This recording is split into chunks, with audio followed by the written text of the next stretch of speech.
Assalamualaikum warahmatullahi wabarakatuh. Izin memperkenalkan diri, nama saya Koris Fatel Salwa Habibah dengan NPM 2121020161. Saya dari jurusan Hukum Tata Negara kelas HTNI. Di sini saya akan memenuhi tugas presentasi yaitu mata kuliah Filsafat Hukum Islam. Baik, di sini saya akan menjelaskan materi yaitu tentang metodologi hukum Islam, mata kuliah Filsafat Hukum Islam, dosen pengampu Bapak Hervin Yogi Pradikta MHI. Objek dan subjek hukum Islam. Hukum dalam konsep ilmu usul fikih dibagi dua macam, yaitu hukum taklifi dan hukum wad'i. Secara terminologi, hukum adalah kitab Allah yang berhubungan dengan perbuatan mukallaf dalam bentuk al-iqtida, at-takhir, dan al-wad'i.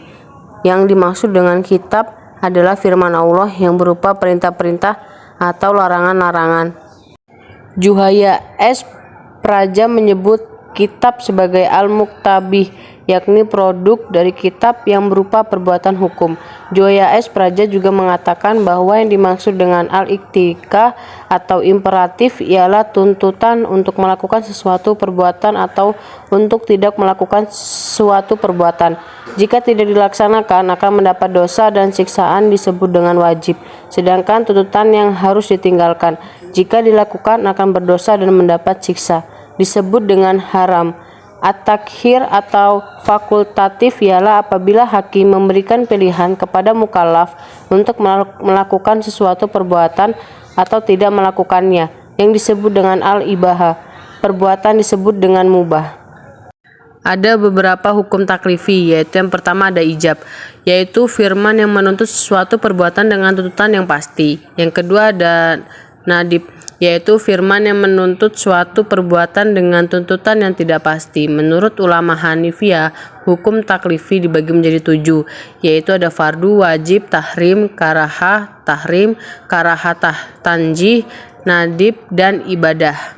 Menurut ulama Hanafiyah, jika suatu perintah didasarkan pada dalil yang pasti, seperti Al-Quran dan hadis mutawatir, perintah itu disebut dengan perintah fardu. Akan tetapi, jika perintah itu berdasarkan pada dalil yang janni, perintah itu dinamakan wajib. Demikian pula halnya dengan larangan. Jika larangan itu didasarkan pada dalil yang qat'i, disebut haram. Sebaliknya, jika larangan itu didasarkan pada dalil yang janni, maka tergolong pada hukum makruh. 5 atau 7 jenis hukum tersebut dinamakan dengan taklifiyah, yang artinya tuntutan atau memberi beban. Taklifi disebut pula sebagai jenis perbuatan hukum. Hukum wad'i ialah firman Allah yang menjadikan sesuatu sebagai sebab adanya yang lain, musabab atau sebagai syarat yang lain, masyrut atau sebagai penghalang, mani adanya yang lain. Hukum wad'i dibagi 3, yaitu yang pertama ada sebab, syarat, dan mani. Tafsir, salah satu metode penggalian hukum Islam. Al-Quran dan Sunnah diyakini sebagai sumber hukum Islam. Kemudian nas-nas yang terkandung di dalamnya ditujukan untuk mukallaf. Maka untuk mempermudah pelaksanaan hukum yang dimaksud, upaya ulama di bidang usul fikih dan bidang fikih mulai menggunakan pendekatan rasio dalam menggali makna dan maksud yang dikandung oleh kedua sumber hukum tersebut. Meskipun nas Al-Quran dan Sunnah telah muhkamah campur tangan, akal tidak dapat dielakkan.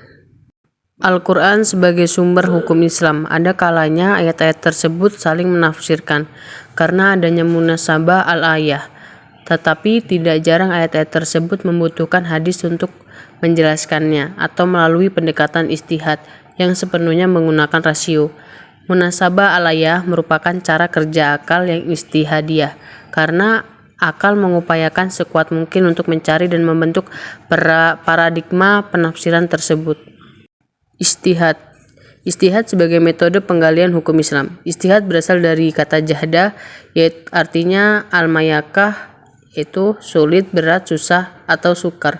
Menurut Rahmat Syafi'i, secara etimologis kata istihad artinya kesulitan dan kesusahan, atau al-masyakah. Juga diartikan dengan kesanggupan dan kemampuan at-taqot. kata juhda yang selanjutnya menjadi istihad. Diartikan sebagai pekerjaan yang dilakukan dengan sungguh-sungguh dan mengerahkan semua tenaga. Istihad ialah usaha maksimal untuk mendapatkan sesuatu. Jika tidak sungguh-sungguh dan tidak dapat disebut istihad, melainkan takfir, berpikir biasa dan sederhana. Abdul Wahab Khalaf mendefinisikan istihad menurut ulama usul yaitu mengerahkan daya dan kemampuan untuk menghasilkan hukum syara dari dalil-dalil syara yang terperinci. Dari semua definisi tentang istihad tersebut di atas dapat disimpulkan bahwa istihad itu adalah yang pertama pengerahan akal pikiran para fuqaha atau usuliyin. Yang kedua menggunakan akal dengan sungguh-sungguh. Yang ketiga berkaitan dengan hukum syar'i dan amaliyah. Yang keempat menggali kandungan hukum syar'i dengan berbagi usaha dan pendekatan. Yang kelima dalil-dalil yang ada dirinci sedemikian rupa sehingga hilang kejaniannya. Yang keenam hasil ijtihad berbentuk fikih sehingga mudah untuk diamalkan. Sekian presentasi dari saya, kurang lebihnya saya mohon maaf. Terima kasih. Wassalamualaikum warahmatullahi wabarakatuh.